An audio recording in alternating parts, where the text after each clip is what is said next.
생명의 빛을 얻으리라. 주님께서 여러분과 함께 사제의 영과 함께 루카가 전한 거룩한 복음입니다.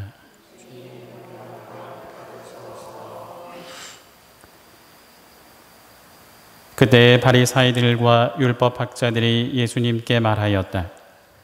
요한의 제자들은 자주 단식하며 기도를 하고 바리사이의 제자들도 그렇게 하는데 당신의 제자들은 먹고 마시기만 하는군요. 예수님께서 그들에게 이르셨다. 혼인잔치 손님들이 신랑과 함께 있는 동안에 단식을 할 수야 없지 않으냐. 그러나 그들이 신랑을 빼앗길 날이 올 것이다. 그때에는 그들도 단식할 것이다.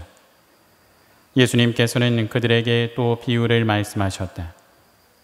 아무도 새 옷에서 조각을 찢어내어 헌옷에 대고 꿰매지 않는다.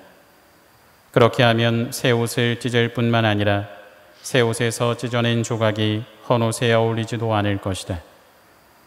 또한 아무도 새 포도주를 헌 가죽 부대에 담지 않는다. 그렇게 하면 새 포도주가 부대를 터뜨려 포도주는 쏟아지고 부대도 버리게 된다. 새 포도주는 새 부대에 담아야 한다. 묵은 포도주를 마시던 사람은 새 포도주를 원하지 않는다. 사실 그런 사람은 묵은 것이 좋다고 말한다. 주님의 말씀입니다. 앉으십시오. 참 예수님, 저는 토평동 성당 주임 신부로 있는 왕태연 요셉 신부입니다. 반갑습니다. 안녕하세요. 네. 저녁 식사들은 하셨습니까? 네. 견진성사, 저희 본당도 10월 21일 날이 견진성사가 있는데 견진교리를 저희는 12번을 하려고 준비를 했다가 그래서 먼저 시작을 했다가 4단계가 시작이 되면서 지금 멈춰 있는 상황입니다. 그래서 다시 조금 조정을 해서 저희도 한 4주 정도로 재조정을 하려고 막 준비를 하고 있는 상황입니다. 그래서 별내성당도 우리 이재정 신부님께서 고민을 참 많이 하셨습니다. 그래도 이렇게 견진성사가 참으로 풍요로운 성사잖아요. 그래서 또 견진성사를 위해서 고민 많이 하셨고 그래서 그 고민에 또 함께 또 초대될 수 있어서 저도 참 기쁘게 생각하고 있습니다. 인연이라고 하는 말은 원래 불교에 더 가까운 말이긴 한데 인연을 따지자면 사실은 이재정 신부님은 제가 어렸을 때 중학생 때, 중고등학생 때 예비신학생 때죠. 신부가 되고 싶어요 이렇게 막 꿈을 꿀 때 예비신학생 모임을 나갈 때 우리 담임 학사님이셨습니다. 이재정 학사님이셨어요. 그랬는데 지금은 이렇게 같은 지구에 신부님으로 만나고 있죠. 김지수 신부님은 제가 일산성당의 부주임 신부로 있을 때 우리 본당 청년회장이었습니다. 김지수 청년회장이었어요. 신학교를 갈 거라고는 생각을 안 했는데 그때는 그래서 성실한 청년회장이구나 라고만 생각을 했는데 제가 일산성당을 마치고 그 다음에 바로 로마로 유학을 갔는데 로마에서 유학을 하다가 어느 날 소식이 들어보니 김지수가 신학교를 갔다고. 그래서 아니 김지수가 신학교를? 그래서 나중에 귀국해서 보니까 정말로 의젓한 또 신학생으로 이렇게 잘 살고 있다가 또 신부가 돼서 또 같은 지구에서 이렇게 만나고 있습니다. 인연이라고 하는 말이 말씀드렸던 것처럼 불교에서 훨씬 더 가까이 쓰는 말이기는 하지만 우리 가톨릭의 말로 바꾸자면 또 하느님의 어떤 심오한 계획 안에서 이런 만남들도 분명 어떤 하느님의 계획이 있으셨을 것이고 저와 여러분들과의 만남도 분명 하느님께서 무엇인가 하느님의 생각 안에서 뭔가 바라시는 바가 있고 뭔가 이루시려는 결실이 있기 때문에 마련된 것이 아닐까라고 하는 그런 믿음으로 이 만남을 저도 또 소중하게 생각하고 싶습니다.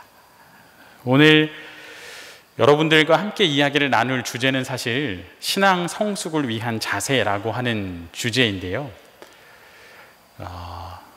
무엇인가 제가 오늘 한 30-40분 정도 조금 긴 강론이 되겠지만 이 시간을 통해서 무엇인가 여러분들한테 신학적으로 무엇인가를 가르쳐 드린다기보다 함께 생각할 무엇인가 그런 생각할 거리들을 조금 나눠보려고 합니다. 그래서 신앙 성숙을 위한 자세에 대해서 내가 뭔가 배워야겠다. 내가 이 강의를 들으면 뭔가 확 성숙할 뭔가가 주어지겠구나 라고 생각하시기보다 저도 성숙을 향해 나아가고 있는 한 명의 사제이고 여러분들도 성숙을 위해서 나아가고 있는 신앙인으로서 함께 고민을 나눈다라고 생각하시고 제 이야기를 들어주시면 더 좋을 것 같습니다. 저는 성직자이고 여러분들은 평신도이지만 성직자와 평신도이기 전에 저와 여러분들 사이에 공통점이 있습니다. 그 공통점은 뭘까요? 세례성사를 받았다고 하는 것이죠. 저도 세례성사를 받았고 여러분들도 세례성사를 받았습니다. 세례성사를 받았을 때의 그 기억이 여러분들께 어떻게 남아있으신지는 잘 모르겠습니다만 세례성사 때에 여러분들이 가장 많이 들으셨을 만한 이야기 중에 하나는 세례성사를 받음으로 인해서 우리는 하느님의 자녀가 되었습니다 라고 하는 이야기였을 것 같습니다. 하느님의 자녀가 되었습니다. 하느님의 자녀로 태어났습니다. 그런 이야기들이었을 것 같습니다. 하느님의 자녀로 태어난다라고 하는 것의 의미를 견진성사를 앞두고 다시 한번 상기시켜 보자면 세례성사를 통해서 하느님의 자녀로 태어났다라고 하는 것은 하느님의 생명에 참여한다라고 하는 것을 의미하는 것이죠. 다시 말하면 우리가 태어나는 것은 엄마 뱃속에서 한 번만 태어나는 것인데 그래서 부모님으로부터 받은 생명이 하나가 있죠. 이 세상에서 숨 쉬면서 살아가는 그 생명. 그 하나의 첫 번째 생명으로 우리가 이 세상에 났다라고 한다면 세례성사를 통해서 우리가 하느님 안에서 태어났다라고 하는 것은 하느님으로부터 받은 생명에 참여한다라는 것입니다. 하느님으로부터 받는 생명에 참여한다라고 하는 것은 또 어떻게 생각해 볼 수 있는 것이냐 하면 하느님께서 우리에게 주시는 그 생명력이라고 하는 것은 무엇일까? 그것을 드러낸 분은 과연 누구이시냐를 떠올려 본다면 우리는 당연히 예수님을 생각할 수 있겠죠.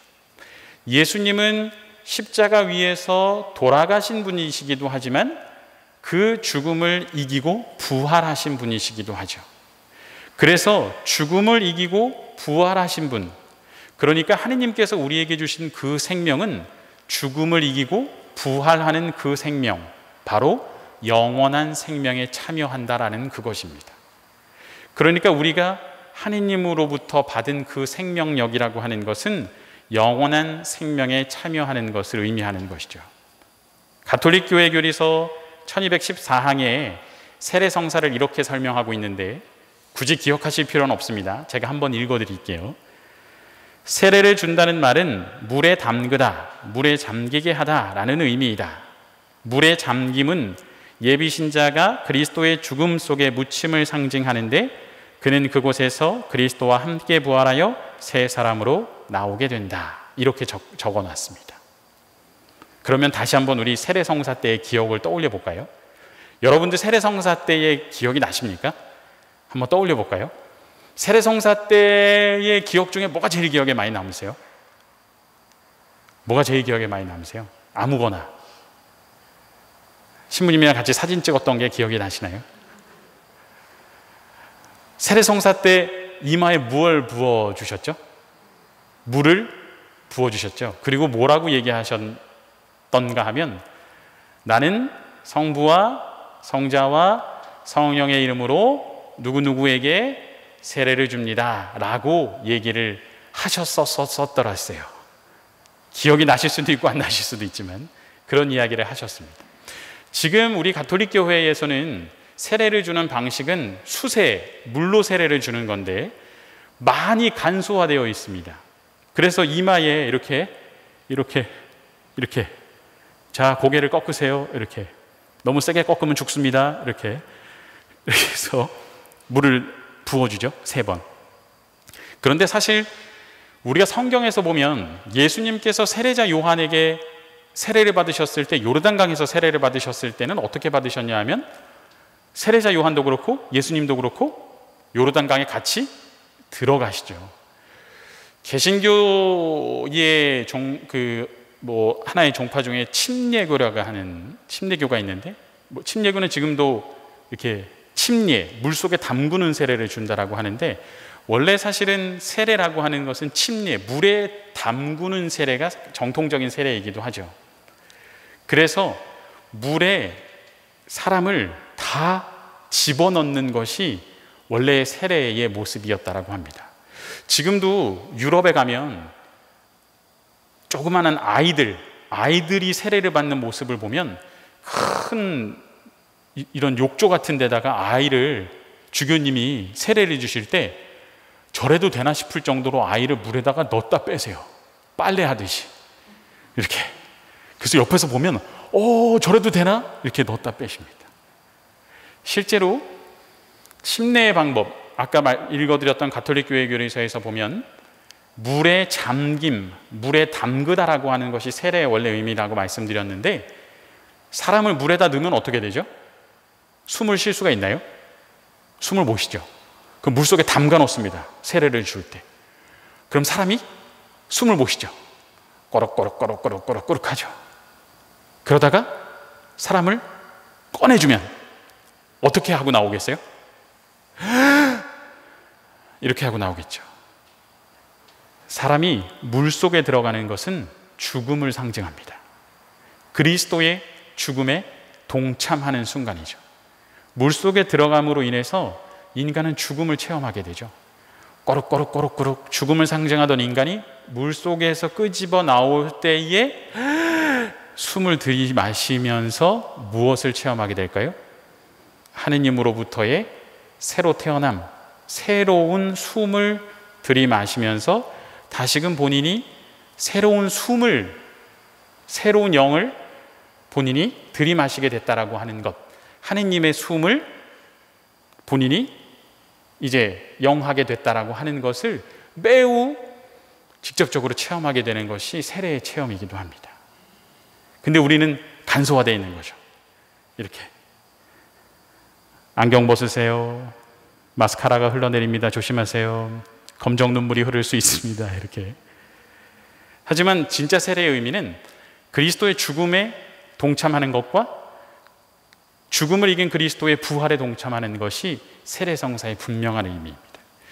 견진성사를 준비하면서 세례성사 이야기를 이렇게 조금 길게 말씀드리는 이유는, 견진성사를 준비함에 있어서 분명히 먼저 다시 한번 상기해야 하는 것은 세례성사 때에 받았던 그 은총을 다시 한번 우리는 분명히 기억해야 하는 거예요.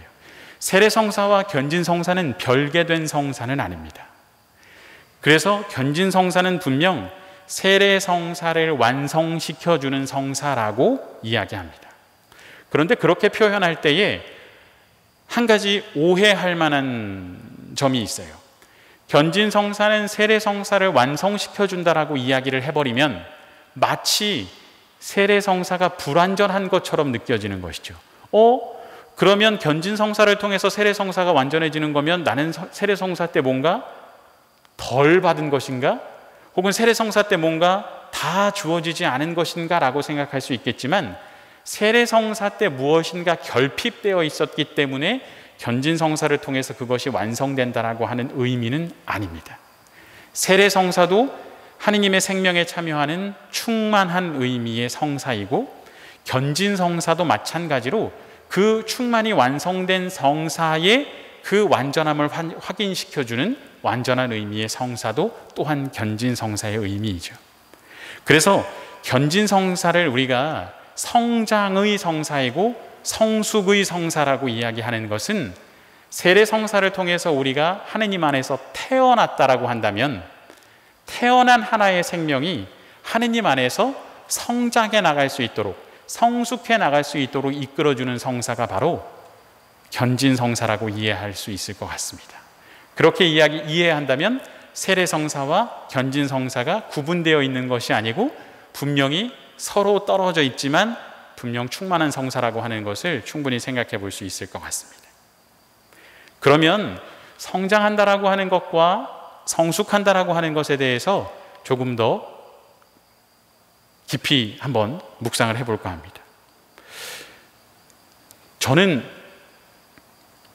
결혼을 안 했으니까 아이를 낳아본 적이 없잖아요. 근데 아이를 낳아보신 분들은, 저도 누나가 있으니까 조카가 태어나고 조카가 크는 걸 봤지만, 아기가 태어나면 처음에는 가만히 누워 있는데, 그럼 아기가 처음에는 가만히 누워서 주는 밥 먹고 엄마가 똥도 치워주고 다 하다가 조금 크게 되면 이제 아이가 어떻게 하기 시작하죠?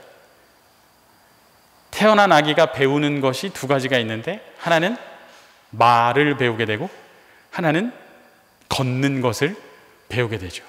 부모님들이 감동하는 순간이 아이들이 말을 배우는 순간과 걷는 순간에 참 많이 감동한다고 하더라고요. 그래서 저희 누나도 조카가, 저는 아무리 들어도 이거는 엄마 아빠라고 하는 것 같진 않은데 저희 누나는 이게 엄마라고 한 거라고 하면서 동영상을 찍어서 저한테 보여줬습니다. 이게 엄마라고 한 거라고. 얼마나 기쁘겠어요. 말문이 트인 거고. 그리고 조카가 뭔가 이렇게 잡고 걷다가 아무것도 잡지 않고 몇 발자국 걷다가 막 넘어지는 그 모습도 동영상으로 찍어서 너무 기쁘다고 보내주고, 새로 태어난 아기가 말하기 시작하고 걷는 그 모습이 참으로 감격스러운 순간이라고 이야기합니다. 우리가 신앙적으로 성장하고 성숙한다라고 하는 것은 하느님 안에서 새로운 생명을 얻어서 우리가 탄생한, 하느님 안에서 태어난 신생하다라고 한다면, 이제 견진성사를 통해서 성장하고 성숙한다라고 할 때에 우리가 배워야 하는 것은 당연히 신앙 안에서 말하고 신앙 안에서 걷는 것을 배워야 하겠죠. 우리도 이제는 신앙인으로서 말하는 방법과 신앙인으로서 걸어가는 이 방법에 대해서 끊임없이 고민하고 또 끊임없이 노력하면서 우리의 신앙생활을 이끌어 나갈 단계에 와 있는 겁니다.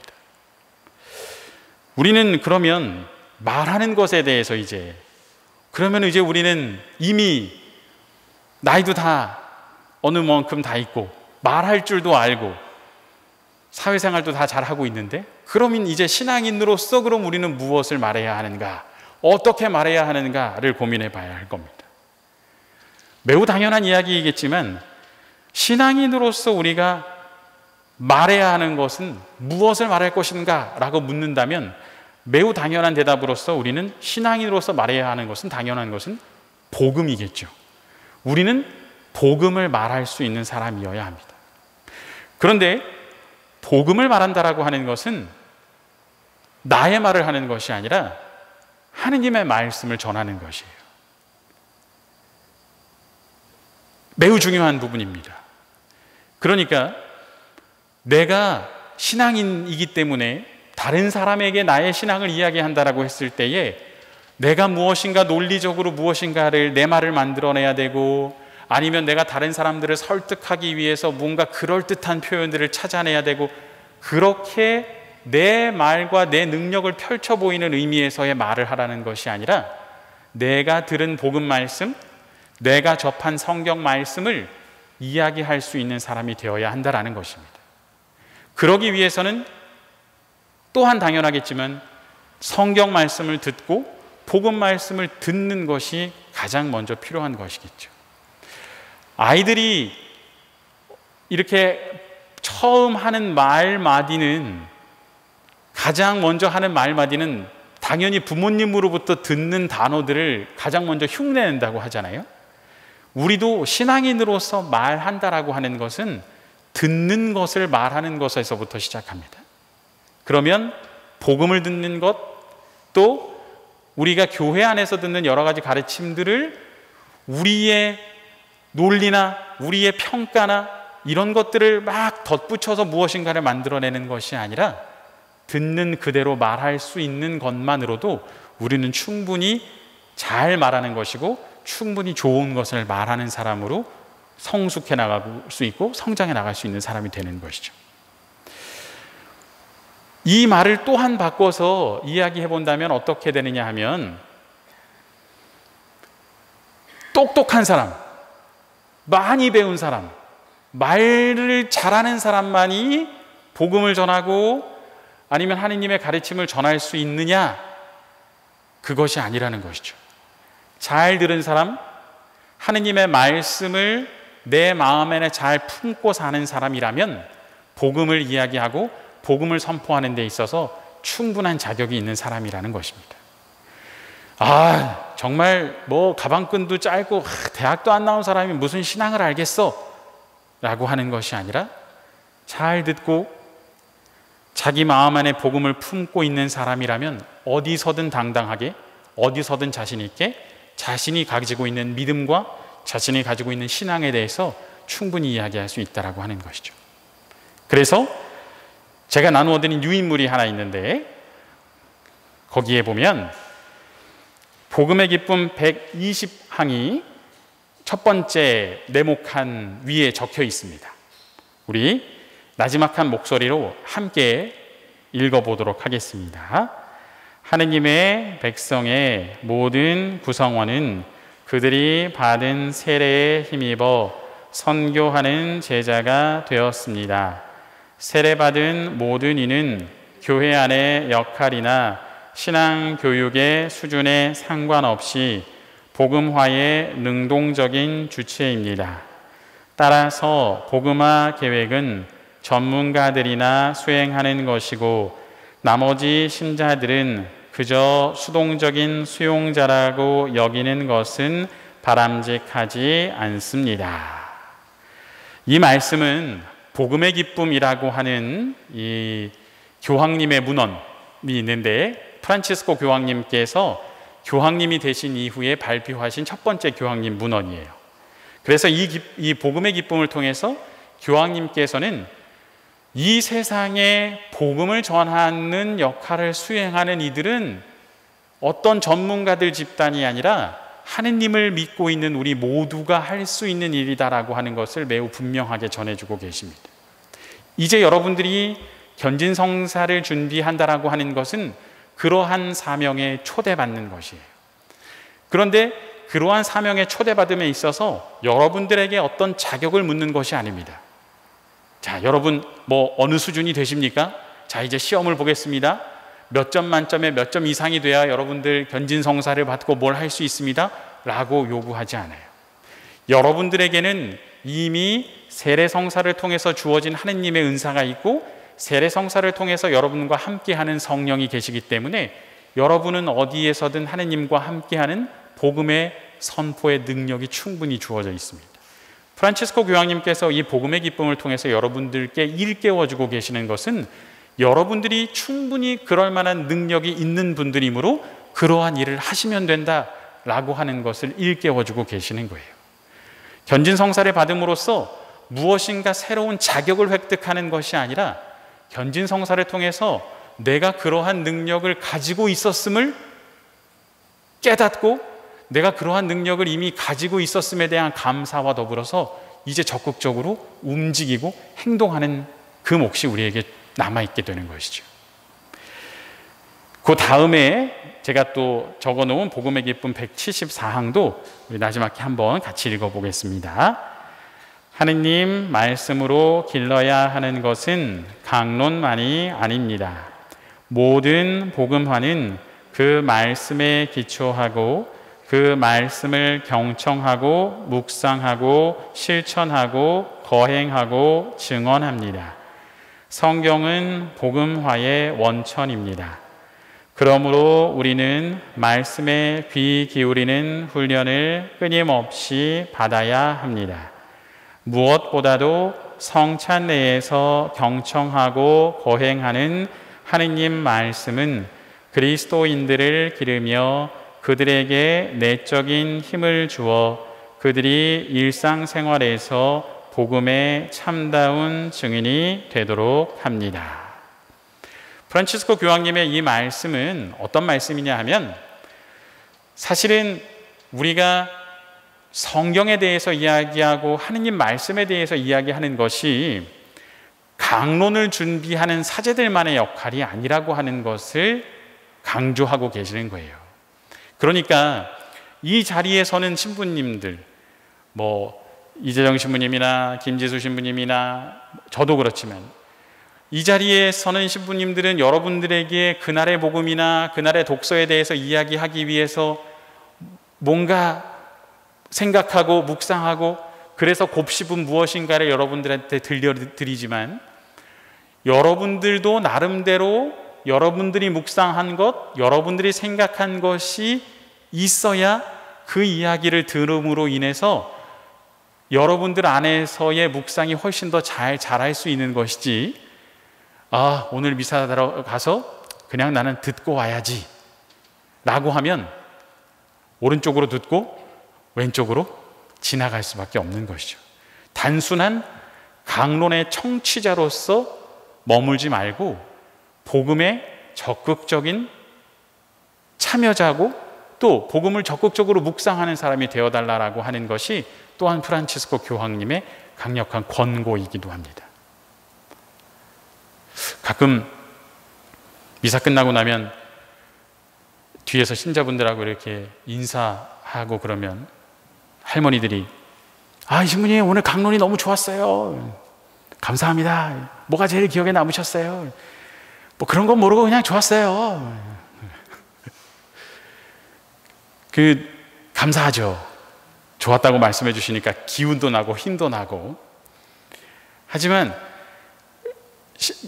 신부들이 하는 강론에 대해서 여러분들이 정말로 그 강론이 여러분들에게 도움이 되려면 여러분들 안에 여러분들의 묵상이 분명히 함께 있어야만 도움이 됩니다.